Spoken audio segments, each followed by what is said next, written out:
2024 সালের 5 আগস্টের ঠিক আগে দেশজুড়ে আলোচিত ছাগলকাণ্ড জনসম্মুখে এনেছিলেন ঢাকা বিশ্ববিদ্যালয়ের আইন বিভাগের সাবেক শিক্ষার্থী মোহাম্মদ সায়েদ বিন আবদুল্লাহ।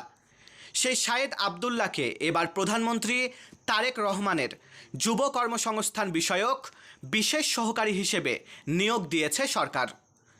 বৃহস্পতিবার 2রা এপ্রিল জনপ্রশাসন মন্ত্রণালয় থেকে জারি করা এক প্রজ্ঞাপনে এই তথ্য জানানো হয়।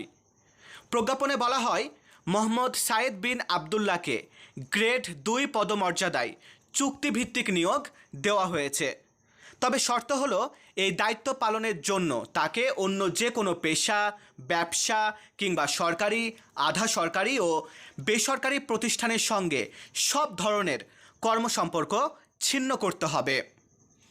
যোগদানের তারিখ থেকে প্রধানমন্ত্রীর মেয়াদকাল বা তার সন্তুষ্টি সাপেক্ষে তিনি এই পদে বহাল থাকবেন।